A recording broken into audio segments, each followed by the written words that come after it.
आज हम लोग क्या देखने जा रहे हैं कि फोटोसिंथेसिस।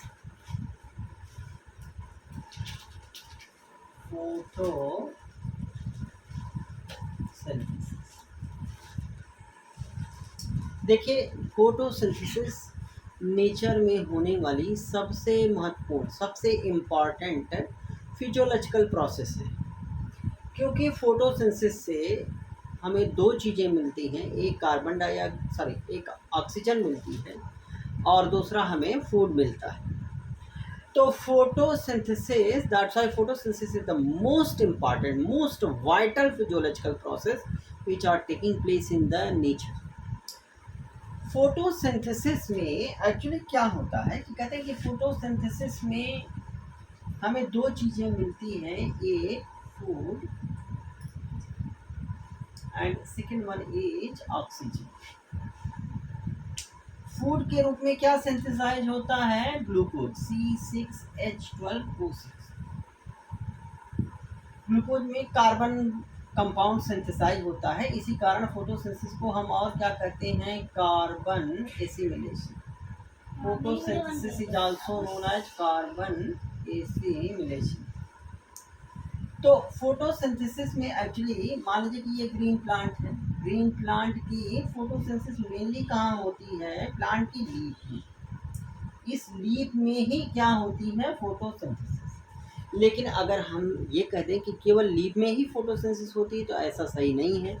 प्लांट का अगर स्टेम सॉफ्ट है, ग्रीन है, तो वहाँ भी फोटोसिंथेसिस हो सकती है। देखिए, एक चीज़ आप समझे रहिए कि हम कहते हैं कि जो लीफ होती है वह ग्रीन कलर की क्यों होती है? तो लीफ ग्रीन कलर की क्यों होती है? क्योंकि उसमें क्या पाया जाता है? क्लोरोफिल। और क्लोरोफिल एक्चुअली कहाँ पाया जाता है?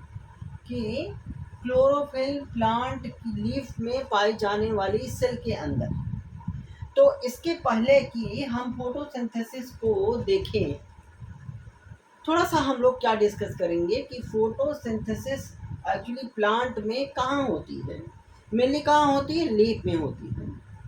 फोटोसिंथेसिस के जरिए हमें क्या मिलता है? एक तो फूड मिलता है, दूसरा क्या मिलता है? हमें ऑक्सीजन मिलता है। ये कार्बन कंपाउंड सिंथेसाइज होता है, इसी कारण इसको हम क्या कहते हैं? कार्बन एसिमिलेशन भी कहते हैं। देखिए, फोटोसिंथेसिस में जो केमिकल इक्वेशन दी गई है, एनसीईआरटी में भी मेंशन हुआ है कि 6CO2 plus 12H2O and in the presence of sunlight and chlorophyll, sunlight और क्लोरोफिल की प्रेजेंस में क्या सिंथेसाइज होता है? C6H12O6 plus 6O2 plus 6H2। This is the chemical equation of photosynthesis. देखिए, एक चीज़ और आप समझे रहिएगा कि जो फोटोसिंथेसिस है वह एक ऑक्सीडेशन रिडक्शन प्रोसेस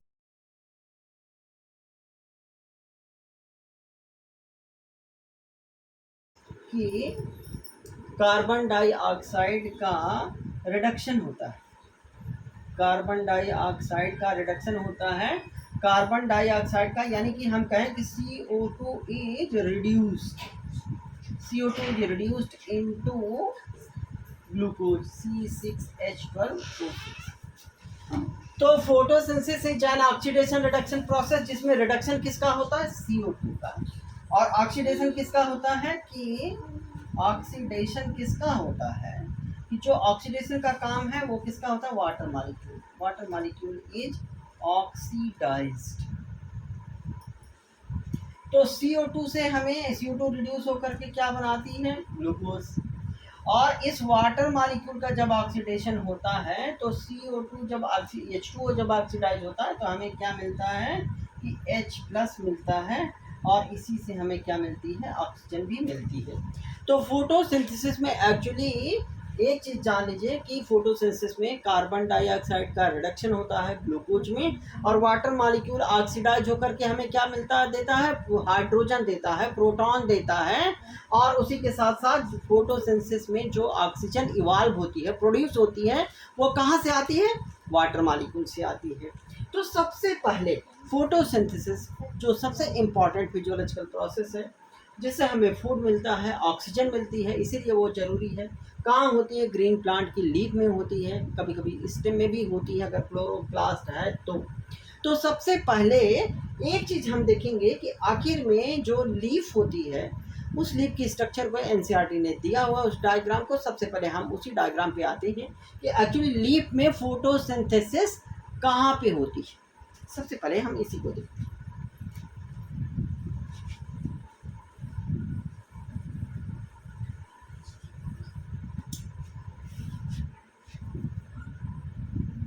देखिए ये लीफ है, इस लीफ का अगर हम क्रॉस सेक्शन काटेंगे, इसका क्रॉस सेक्शन काट करके यानी कि इसकी एनाटमी को देखिए। एनाटमी का मतलब इसकी इंटरनल स्ट्रक्चर ना, इंटरनल स्ट्रक्चर को देखें तो वो हमें कैसी दिखती है वो दिखती है। तो लीफ की अगर हम इंटरनल स्ट्रक्चर को देखें तो हमें क्या दिखती है कि इस तरीके से दिखेगी इंटरनल स्ट्रक्चर, यानी कि ये बाहर एक सेल की लेयर दिखेगी इस तरीके से, जिसे हम क्या करते हैं अपर एपिडर्मिस।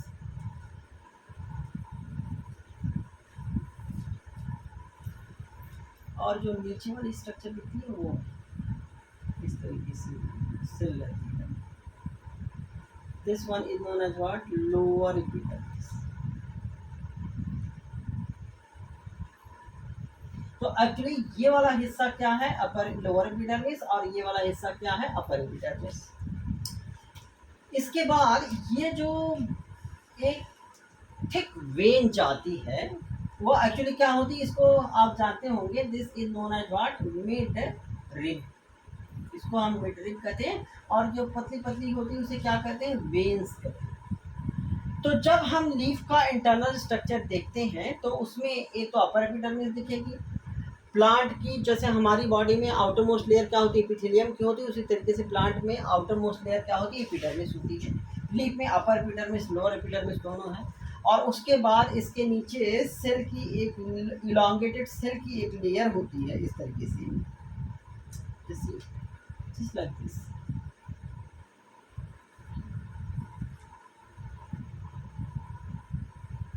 इसको हम, इसमें ढेर सारे क्लोरोप्लास्ट पाए जाते हैं। They have large number of chloroplasts. These compactly arranged cells, ये सेल कैसी है? compactly arranged cells है, जिसके बीच में इंटरसेलुलर स्पेस नहीं होता है, इसे हम क्या कहते हैं? Palisade parenchyma.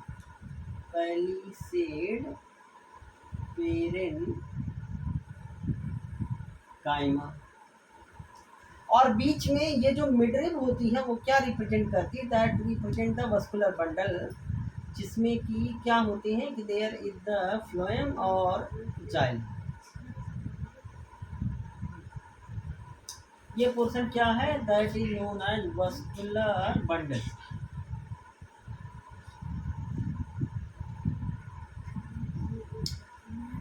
और इसके बाद ये बीच में लूजली अरेंज सेल होती हैं इस तरीके से। देयर आर सो मेनी,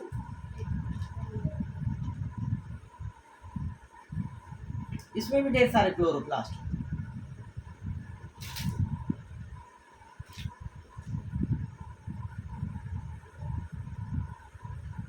तो ये जो लूजली अरेंज सेल्स होती हैं इन्हें हम क्या कहते हैं? Spongy parenchyma.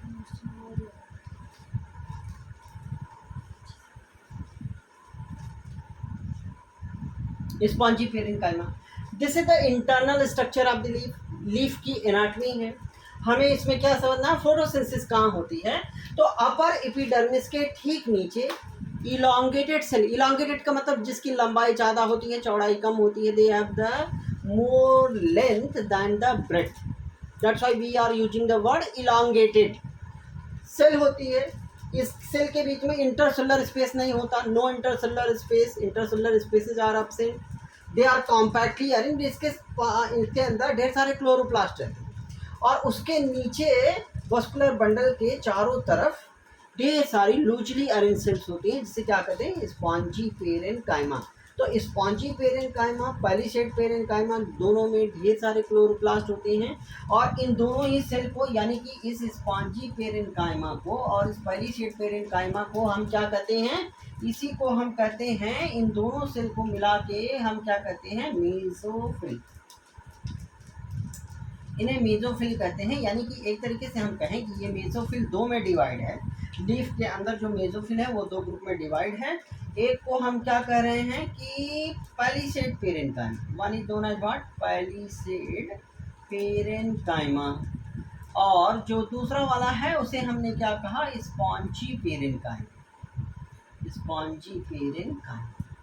इसी पैलिसेड पेरेन्काइमा और इसमें देखिए कि यहाँ पे आप कह सकते हैं दी जाता है स्टोमेटा। ये जो है कैसी लीफ है, this one is dicot leaf, dicotyledonous, dicotyledon leaf. Dicotyledon leaf को हम सिंपली क्या कहते हैं, dicot. This is dicot leaf. जिस पौधे की लीफ में रेटिकुलेट वेनेशन यानी कि जो वेन्स होती हैं वो चाल जैसी बनाती हैं, वो क्या रिप्रेजेंट करती है, डाइकाट को। और अगर लीफ इस तरीके से रहती है जिसमें पैरेलल वेनेशन है जैसे केले की पत्ती में, तो वो मोनोकाट होता है। 9th की ये चीज़ है, आप समझे रहिएगा। तो डाइकाट लीफ में लोअर सरफेस पे स्टोमेटा ज़्यादा पाए जाते हैं, अपर सरफेस पे स्टोमेटा या तो नहीं पाए जाते या तो बहुत ही कम पाए जाते हैं। हमें एक चीज़ समझनी है कि फोटोसिंथेसिस कहाँ होती है, तो इस पैलिसेड पेरेन्काइमा में, और ये लूजली अरेंज सेल्स जिसे क्या कहते हैं, these are known as what, spongy parenchyma. Spongy parenchyma और पैलिसेड पेरेन्काइमा को मिला के हम क्या कहते हैं, मेसोफिल। इस चूंकि फोटोसिंथेसिस का पूरा काम कहाँ होता है, इसी मेसोफिल में होता है। इस कारण से इस मेसोफिल को हम क्या कहते हैं, these are known as what, photosynthetic cell. इसको हम और क्या कहते हैं, फोटोसिंथेटिक सेल कहते हैं, क्योंकि फोटोसिंथेसिस का जो काम है वो एक्चुअली कहाँ होता है, इसी पैलिसेड पेरेन्काइमा और स्पॉन्जी पेरेन्काइमा में होता है। आपसे इसको ये और देखिए, अब इस सेल में भी फोटोसिंथेसिस होती है, इस सेल में भी फोटोसिंथेसिस होती है, लेकिन एक्चुअली कहाँ होती है कि अब हम कहें कि अगर इस सेल से निकाल लें तो इस सेल में क्या है कि ये जो डॉट डॉट स्ट्रक्चर बनाई गई है ये क्या है, क्लोरोप्लास्ट।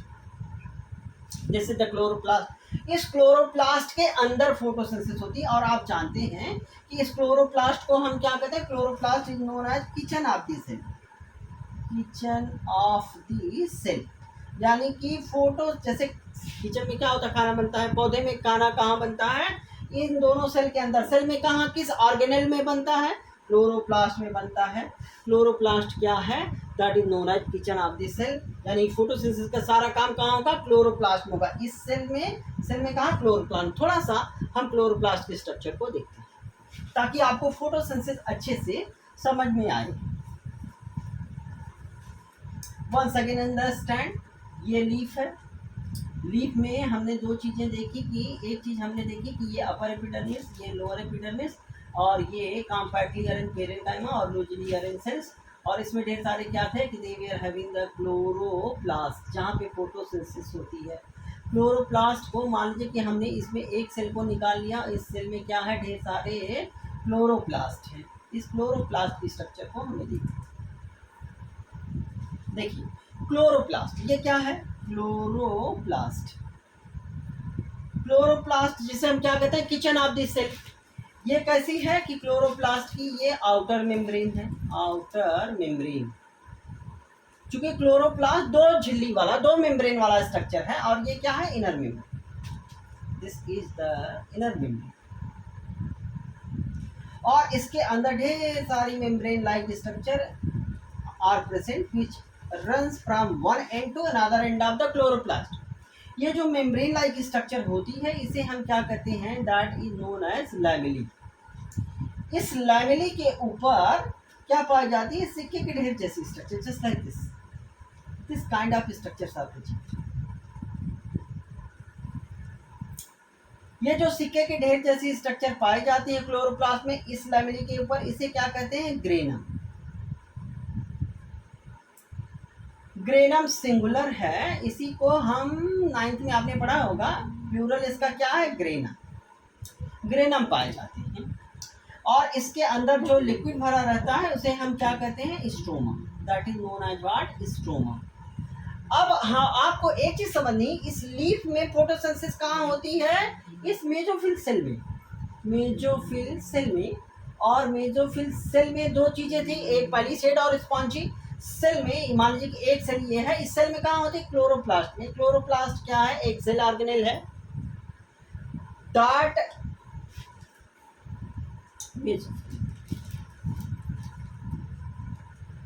तो मेसोफिल सेल की एक स्ट्रक्चर और उसमें क्या है, क्लोरोप्लास्ट। क्लोरोप्लास्ट में फोटोसिंथेसिस एक्चुअली कहाँ होती है, क्लोरोप्लास्ट में। देखिए जो फोटोसिंथेसिस का काम है, कहते हैं कि ये जो फोटोसिंथेसिस है, फोटोसिंथेसिस एक्चुअली दो स्टेप में होती है।